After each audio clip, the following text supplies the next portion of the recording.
Na noite de 4 de agosto de 2016, numa casa de verão isolada à beira do lago perto da cidade sueca de Arboga, um casal de idosos dormia nas suas camas. Não tinham razão para esperar perigo. Estavam na sua própria casa de férias, um lugar de paz e memórias familiares. Mas na escuridão daquela noite de verão, 2 intrusos entraram na sua casa carregando facas. O que se seguiu foi um ataque brutal que chocaria a Suécia e exporia uma rede de manipulação, assassinato e traição que se estendia por anos. Esta é a história do caso de Arboga, de Johanna Möller, e dos extremos aos quais uma mulher alegadamente teria chegado por dinheiro e liberdade. Johanna Elisabeth Möller nasceu em 15 de janeiro de 1975 em Eskilstuna, Suécia. Era a segunda filha de Göran Möller e Anki Möller. A sua irmã mais velha era Ulrika. A família vivia em Eskilstuna, uma cidade no condado de Södermanland, na Suécia Central. Aparentemente era uma família sueca comum. Segundo os próprios relatos posteriores de Johanna, ela alegava ter sempre sido a menina do papá. Declarou que durante a sua infância, o seu pai a levava à caça e à pesca. Alegava nunca ter tido uma relação próxima com a sua mãe. Johanna afirmou que a sua mãe acreditava que ela tinha morrido no útero e esperava dar à luz um bebê nado morto, e quando Johanna nasceu viva, a sua mãe teve dificuldade em criar um vínculo com ela. Johanna afirmava nunca ter abraçado a sua mãe, e sentia-se rejeitada e excluída da relação que a sua mãe tinha com a sua irmã mais velha Ulrika. Johanna afirmou ainda que apesar da relação aparentemente amorosa entre ela e o seu pai, entre as idades de 5 e 13 anos, o seu pai a abusou sexualmente. Estas afirmações nunca foram comprovadas, e foram negadas pelos membros da sua família. Durante os seus anos adolescentes, Johanna rebelou-se contra os seus pais. Aos 18 anos de idade, Johanna tornou-se mãe pela primeira vez. Viria a ter 6 filhos com 3 homens diferentes. Entre os pais estavam um homem com quem teve 3 filhos, e mais tarde a Kippa Asila, com quem teve gêmeos. Möller formou-se como assistente social, e obteve o seu diploma como socionom, uma qualificação profissional de serviço social na Suécia. Como adulta trabalhou nesta capacidade. Ela e um parceiro de negócios operavam um lar de grupo para menores refugiados desacompanhados. Este trabalho colocou-a em contato com jovens vulneráveis que tinham chegado à Suécia para pedir asilo, longe das suas famílias e dependentes do sistema sueco para apoio. Göran Möller e Annie, conhecida como Anki, estavam casados desde jovens. Tinham construído uma vida juntos, criado 2 filhas e alcançado um sucesso considerável. Göran era um empresário bem-sucedido. Em determinado momento dirigiu um negócio com a sua filha Ulrika chamado Pearls for Girls. A empresa foi vendida em 2011 por um lucro substancial. A família tinha um apoio financeiro sólido e vivia confortavelmente. A família Möller possuía uma grande propriedade localizada a sul de Arboga no condado de Västmanland. Esta propriedade, conhecida como Gran Eden, servia como casa de férias da família. A propriedade estava rodeada por floresta verde exuberante, e consistia em numerosos edifícios diferentes. Tinha um cais que se estendia pelo Hjälmaren, o 4º maior lago da Suécia. A família usava regularmente esta propriedade para férias e pausas, desfrutando do campo sueco tranquilo. No momento do ataque em 2016, Göran Möller tinha 68 anos, e Anki Möller tinha 65 anos. Estavam casados há décadas, e estavam a desfrutar dos seus últimos anos juntos. A Kippa Asila era o terceiro marido de Johanna Möller. Era de origem finlandesa. Paasila tinha 2 filhos mais velhos de uma relação anterior antes de conhecer Johanna. Em dezembro de 2012, Johanna e Aki deram as boas-vindas a gêmeos, Adam e Laura Möller, ao mundo. Estes eram o 5º e 6º filhos de Johanna. Segundo as declarações posteriores de Johanna, a relação com Aki era marcada por problemas domésticos. Alegava que Aki era violento para com ela e afirmava que ele consumia drogas, embora esta informação não pudesse ser confirmada. No verão de 2014, o pai de Johanna, Göran, comprou um apartamento em Eskilstuna para Johanna e os gêmeos onde pudessem viver. Göran esperava que apenas Johanna e os gêmeos vivessem no apartamento, não Aki, com quem Göran tinha opiniões conflituantes. Apesar disso, Aki mudou-se com Johanna e os gêmeos. No final de 2014, Johanna anunciou que ela e Aki iriam casar. Isto surpreendeu amigos e família dados os problemas domésticos relatados na sua relação. Mohammad Rajab afirmava ter nascido em 1998 no Irão. Declarou ser cidadão do Afeganistão devido aos seus pais afegãos, embora nunca tivesse vivido no Afeganistão.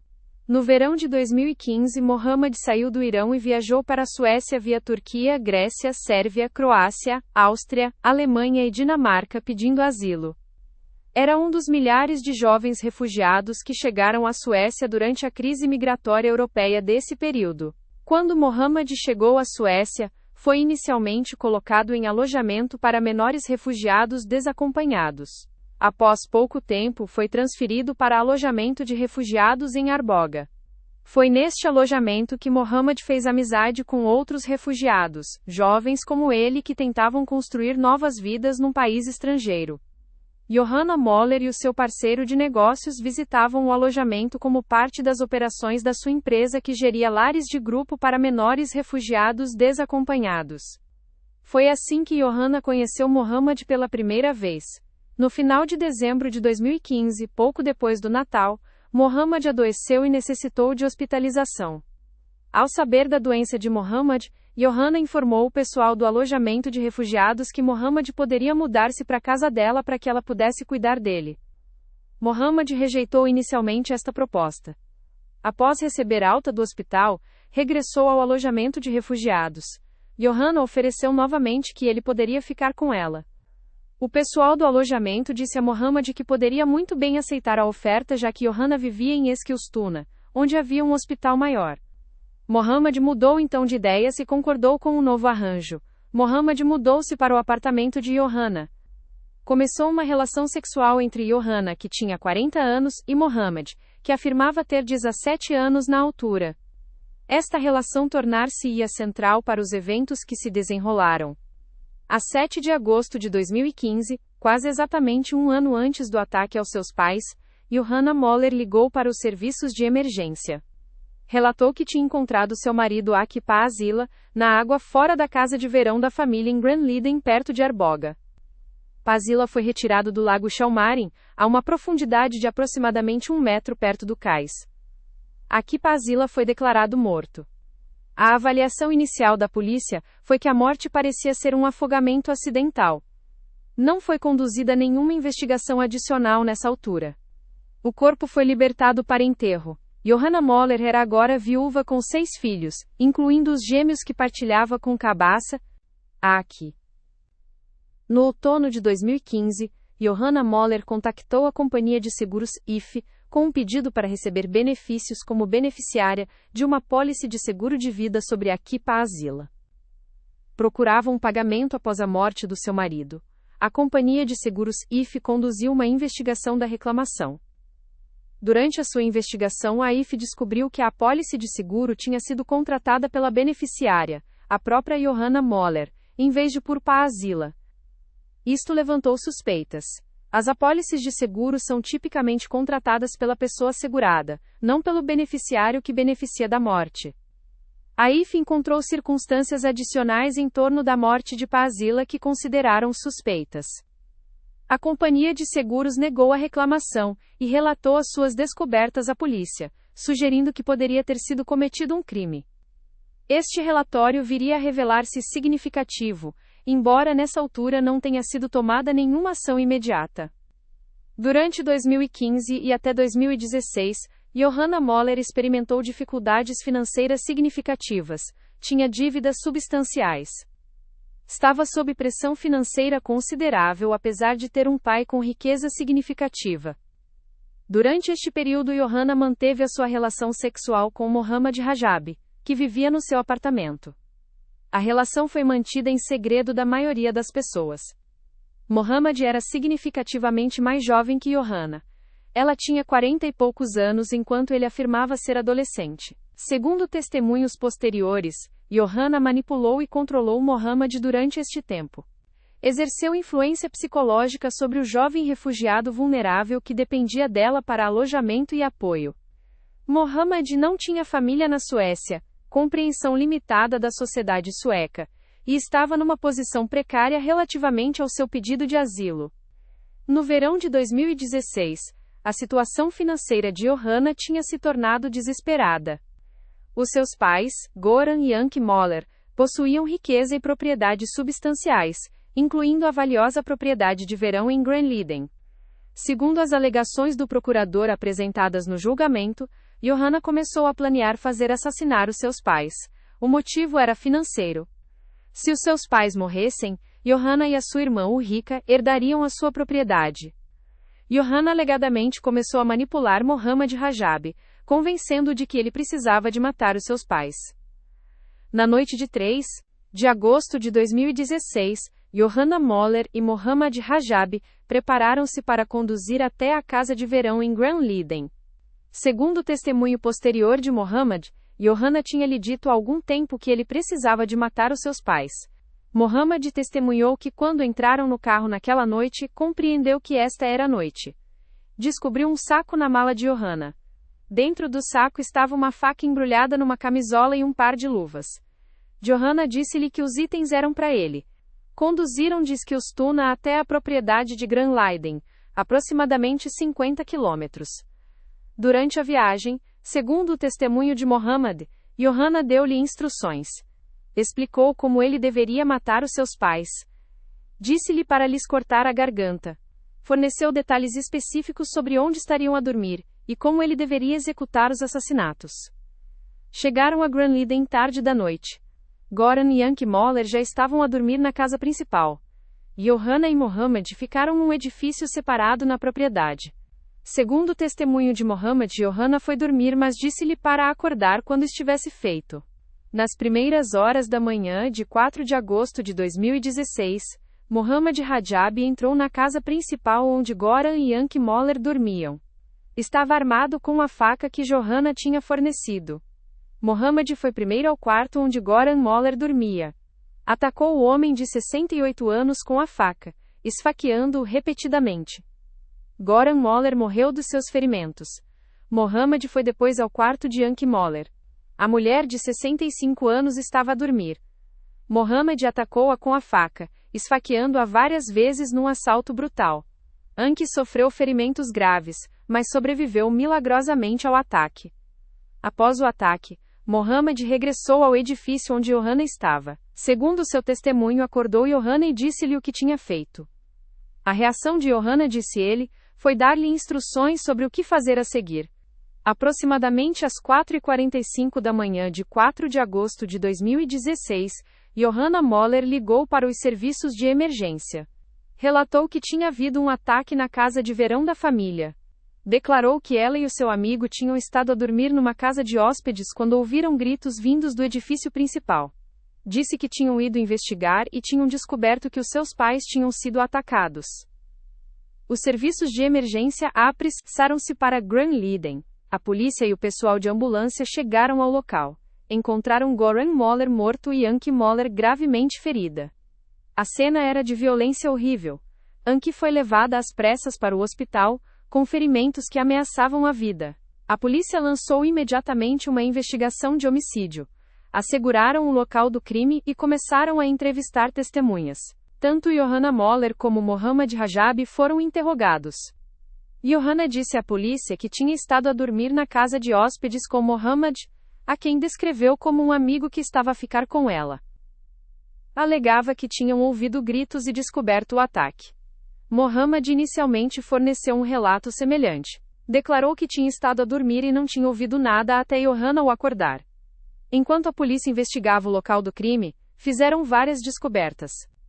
A arma do crime, uma faca, foi encontrada. Provas forenses foram recolhidas. A polícia começou a construir uma imagem do que tinha acontecido naquela noite. Anke Moller estava em estado crítico no hospital, tinha sofrido múltiplas facadas e tinha perdido uma quantidade significativa de sangue. O pessoal médico trabalhou para salvar a sua vida. Contra todas as probabilidades, Anke sobreviveu, embora sua recuperação fosse longa e difícil. À medida que os dias passavam, a polícia continuou a sua investigação. Examinaram as relações entre as pessoas em Granliden naquela noite. Investigaram o passado de Johanna e a sua relação com Mohammad. Descobriram a diferença de idade entre eles e a natureza da sua relação.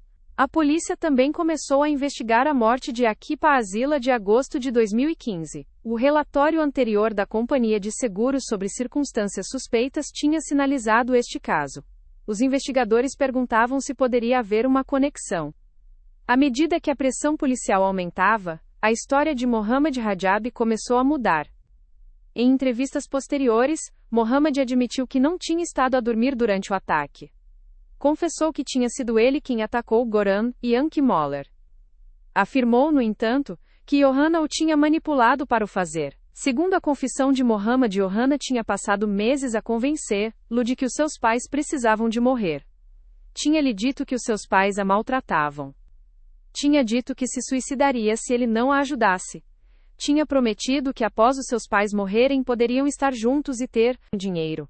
Tinha fornecido a faca e as luvas, tinha lhe dado instruções detalhadas sobre como executar os assassinatos. Mohammad afirmou que Johanna tinha exercido controle psicológico completo sobre ele. Era jovem, vulnerável, num país estrangeiro e dependente dela. Disse que sentiu que não tinha outra escolha senão fazer o que ela pedia. Com base na confissão de Mohammad e nas provas recolhidas, a polícia prendeu tanto Mohammad Rajab como Johanna Moller. Foram acusados de homicídio e tentativa de homicídio. Johanna Moller negou todas as acusações. Alegava não ter conhecimento do que Mohammad estava a planear. Insistia que tinha estado a dormir e não sabia nada até ouvir os gritos.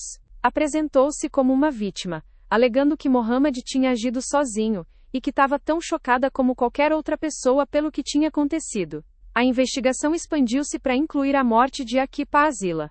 A polícia exumou o corpo de Aki para exame forense. Conduziram entrevistas e revisaram provas de agosto de 2015. A questão era se Aki realmente tinha se afogado acidentalmente, ou se Johanna tinha estado envolvida na sua morte também. O exame forense dos restos de Akipa Azila não conseguiu determinar definitivamente a causa da morte.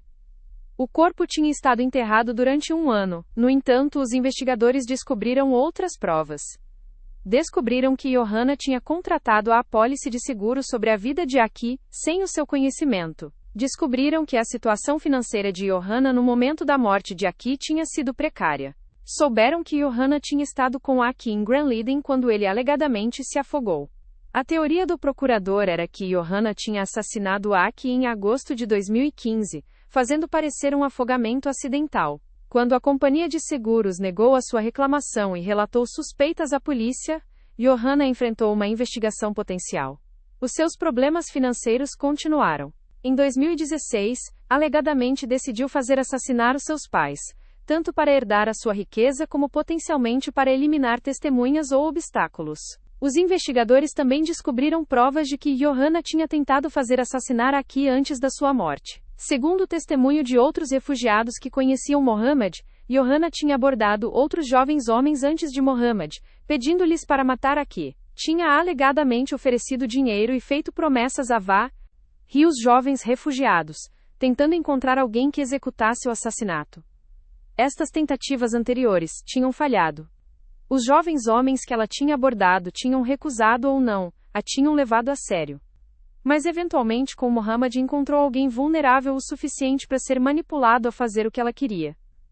O julgamento começou no Tribunal Distrital de Westmanland, a 8 de janeiro de 2017. O caso atraiu atenção mediática massiva. Foi um dos julgamentos mais sensacionais na história recente da Suécia.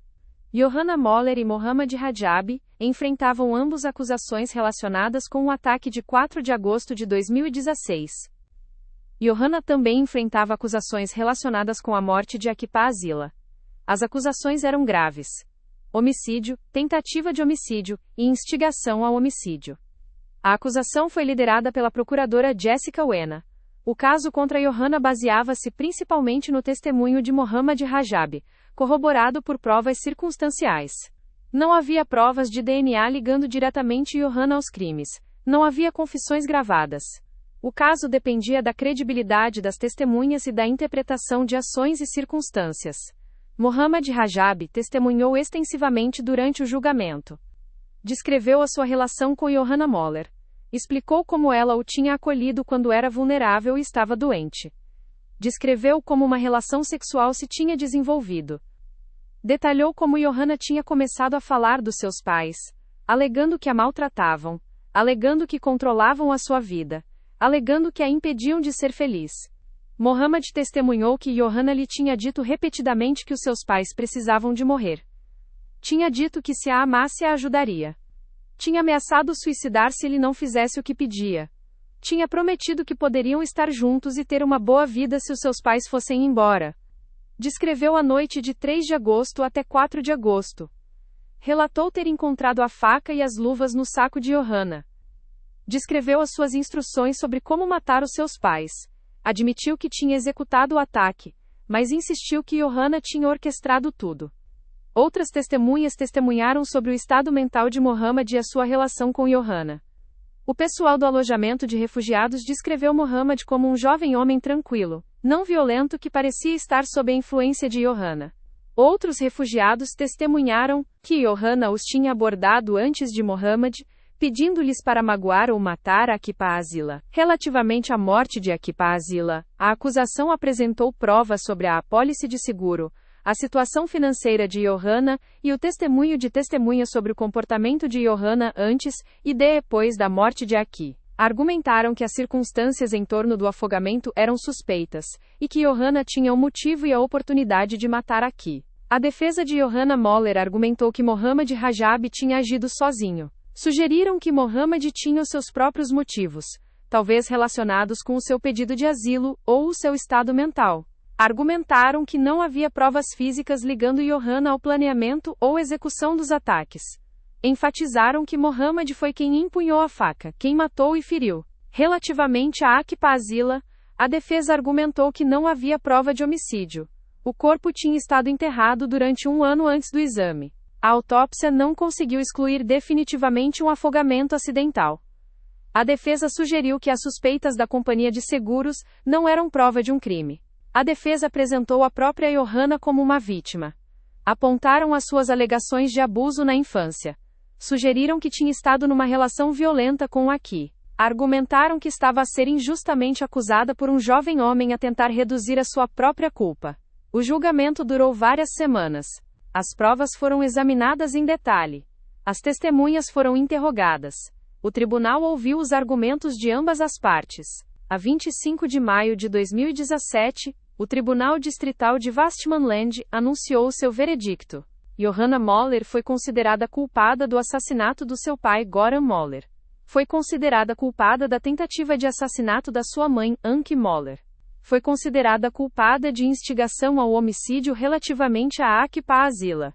O tribunal determinou que as provas, particularmente o testemunho detalhado e consistente de Mohammed, combinado com as provas circunstanciais sobre a apólice de seguro, o motivo financeiro e tentativas anteriores de fazer assassinar Aki, provavam para além de dúvida razoável que Johanna tinha orquestrado a morte de Aki. O tribunal condenou Johanna Moller à prisão perpétua.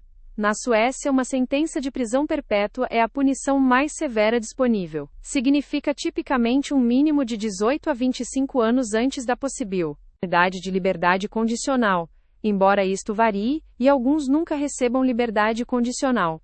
Mohammed Rajab foi considerado culpado do assassinato de Goran Moller e da tentativa de assassinato de Anke Moller. O tribunal aceitou que tinha sido manipulado por Johanna, mas determinou que ainda era penalmente responsável pelas suas ações. Foi condenado a 14 anos de prisão e deportação da Suécia após o cumprimento da sua sentença. Tanto Johanna Moller como Mohammed Rajab apelaram do veredicto para o Tribunal de Recurso de Svea, o Tribunal de Recurso da Suécia para a região central. Os recursos foram ouvidos no final de 2017 e início de 2018. Ambas as partes apresentaram seus argumentos novamente. O Tribunal de Recurso reviu as provas e o raciocínio do Tribunal Inferior. A 27 de fevereiro de 2018, o Tribunal de Recurso de Svea anunciou a sua decisão. A decisão relativamente ao assassinato de Goran Moller e a tentativa de assassinato de Anke Moller foi confirmada. Johanna permaneceu condenada por estes crimes. No entanto, o Tribunal de Recurso absolveu Johanna Moller de instigação ao homicídio relativamente a Akipa Azila. O Tribunal de Recurso determinou que as provas eram insuficientes para excluir a possibilidade de que Akipa Asila realmente se tinha afogado no Rio Maren por acidente.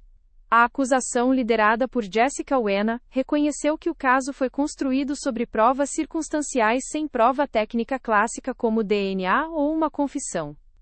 No entanto, o Tribunal de Recurso considerou Johanna culpada de Stempling til mord, que se traduz como incitamento ao homicídio, por tentativas anteriores de fazer assassinar Akipa Asila. Esta acusação relacionava-se com as provas de que Johanna tinha abordado outros refugiados antes de Mohammed, tentando convencê-los a matar Aki. O veredicto final do Tribunal de Recurso foi que Johanna Moller era culpada do assassinato do seu pai Goran Moller, culpada da tentativa de assassinato da sua mãe Anki Moller, e culpada de incitamento ao homicídio pelas tentativas anteriores sobre a vida de Akipa Asila. Foi condenada à prisão perpétua. A condenação e sentença de Mohammed Rajab foram confirmadas. Era culpado do assassinato de Goran Moller e da tentativa de assassinato de Anki Moller, condenado a 14 anos de prisão e deportação da Suécia. A decisão do Tribunal de Recurso tornou-se definitiva. Nenhuma das partes apelou para o Supremo Tribunal. Johanna Moller foi transferida para a prisão feminina em Estado, Suécia, para cumprir a sua sentença de prisão perpétua. A partir de 2026, permanece encarcerada lá. Durante o seu encarceramento, Moller passou períodos em isolamento. As autoridades prisionais determinaram que é manipuladora e representa um risco para outras reclusas e pessoal. Houve relatos de que Moller tentou manipular outras reclusas e ofereceu dinheiro para que cometessem violência em seu nome. Segundo relatos dos meios de comunicação, enquanto estava na prisão, Moller alegadamente ofereceu 1 milhão de coroas suecas a outra reclusa para assassinar a sua mãe Anki Moller, após a libertação da Aspik. Reclusa. Esta alegação foi investigada, mas não resultou em acusações adicionais. Mohammed Rajab cumpriu a sua sentença numa prisão sueca. Após cumprir o seu tempo, foi deportado da Suécia permanentemente conforme ordenado pelo tribunal. Anki Moller sobreviveu ao ataque brutal que matou seu marido. Recuperou dos seus ferimentos físicos, embora o trauma psicológico fosse profundo. Perdeu seu marido de muitas décadas para um assassinato orquestrado pela sua própria filha. Quase perdeu a sua própria vida para o mesmo complô. Segundo a lei de sucessão sueca, Anki herdou a propriedade de Goran. Surgiu uma controvérsia relativamente ao direito potencial de Johanna Moller de herdar da sua mãe, apesar de ter sido condenada pelo assassinato do seu pai. A lei sueca proíbe explicitamente que alguém herde se assassinar a pessoa de quem herdaria. No entanto, porque Anki sobreviveu, existia uma área cinzenta legal. Os comentadores legais Svante Thorsel e Martin Schultz discutiram esta questão publicamente, apontando uma consequência absurda. Se Johanna tivesse tido o direito de herdar quando seu pai morreu, não teria recebido nada devido ao assassinato. Mas porque a sua mãe sobreviveu, e não existem regras de exceção para este cenário, Johanna ainda poderia herdar da sua mãe na morte de Anki, herdando indiretamente a propriedade do seu pai também. Este caso reacendeu o debate na Suécia sobre o direito de deserdar filhos independentemente das circunstâncias. O caso de Arboga tornou-se num dos casos criminais mais publicitados da Suécia dos anos 2010. Johanna Moller tornou-se conhecida nacional e internacionalmente como Arbogakvinnan, a mulher de Arboga, e foi rotulada nos meios de comunicação como Sveriges mest hatade kvinna, a mulher mais odiada. E Severo da Suécia. Foram produzidos múltiplos documentários de televisão sobre o caso. A SVT transmitiu Arbogafallet em 2018, uma série documental examinando o caso. A TV4 produziu documentários sobre a investigação. Em 2021, a Viaplay lançou Johanna Moller, Sveriges mest hatade kvinna, uma série documental na qual a própria Moller participou em entrevistas longas. O documentário da Viaplay colocava a questão: Johanna Moller recebeu um julgamento justo? Moller posteriormente processou a Viaplay por difamação, mas o chanceler da Justiça decidiu que não havia base para a reclamação de difamação, e a investigação foi encerrada. Em 2023, o influencer Joaquim Landau foi contactado por Moller com um pedido para fazer um filme sobre ela e a sua alegação de ter sido condenada injustamente. Landau tornou este contacto público e anunciou que não haveria colaboração. Em fevereiro de 2025, a diretora Moa Gemmel anunciou que o caso de Arboga seria transformado numa série de televisão. Em 2025, Johanna Moller participou no podcast Fraga Criminologen, Pergunte ao Criminólogo, através de entrevistas telefônicas e cartas lidas em voz alta, continuando a manter a inocência. Em 2025, a filha de Johanna Moller, Amanda Force, deu várias entrevistas e publicou um livro intitulado Nar do Dor Morfar, Sador Jag Med, Mit Liv, Skugan Avenida Arbogak Vinan, que se traduz como Quando morreres avô morro contigo, a minha vida na sombra da mulher de Arboga. O livro, coescrito com a jornalista e autora Leone Milton, descreve a infância de Amanda e a vida com Johanna Moller como sua mãe. Para além de reflexões pessoais, o livro fornece uma análise da psicologia por trás das dinâmicas familiares e do trauma. O livro de Amanda ofereceu uma perspectiva de dentro da família, descrevendo como era ser criada por Johanna Moller. Durante a investigação e o julgamento, surgiram alegações adicionais perturbadoras sobre o comportamento de Johanna Moller. Foi acusada de explorar sexualmente rapazes refugiados desacompanhados que estavam sob os seus cuidados no lar de grupo que operava. Alegadamente existiam gravações de vídeo mostrando Johanna participar em atos sexuais com residentes do lar de grupo. Johanna negou estas alegações e culpou a Posseínia, sua filha Amanda, pelos vídeos. Amanda rejeitou completamente esta acusação, apontando que tinha tatuagens visíveis que apareceriam em tais vídeos, enquanto a pessoa nos vídeos não as tinha. Johanna afirmou que Amanda tinha usado um creme especial para esconder as suas tatuagens, o que Amanda também negou. Embora estas alegações tenham recebido atenção mediática, parece que não houve acusação por estes atos alegados. O caso foi estudado academicamente. Uma tese universitária intitulada Gatan Johanna Moller, em Diskursanálise om den svenska kvalspressingsgestaltning Avenida Johanna Moller, o enigma de Johanna Moller, uma análise do discurso do enquadrame. Ento da imprensa tabloide sueca de Johanna Moller, analisou o caso para examinar como a cobertura mediática se relacionava com o gênero de Moller. A análise concluiu que os meios de comunicação relataram que tinha comportamento desviante como mulher, com ênfase nas relações sexuais e no seu papel como mãe. A partir de 2026, Johanna Moller permanece encarcerada na prisão feminina de Stad, cumprindo uma sentença de prisão perpétua pelo assassinato do seu pai e pela tentativa de assassinato da sua mãe. Na Suécia, uma sentença de prisão perpétua significa tipicamente um mínimo de 18 a 25 anos antes da possibilidade de liberdade condicional, embora isto varie. Moller continua a manter a sua inocência. Afirma ter sido condenada injustamente. Afirma que é vítima de um erro judiciário. Anke Moller, agora nos seus 70, continua a viver como viúva, tendo perdido seu marido e visto a sua filha condenada pelo seu assassinato e pela tentativa na sua própria vida. O caso de Arboga permanece como um dos casos criminais mais discutidos e analisados na história sueca moderna, levantando questões sobre manipulação, violência familiar, exploração de refugiados vulneráveis e a natureza do mal.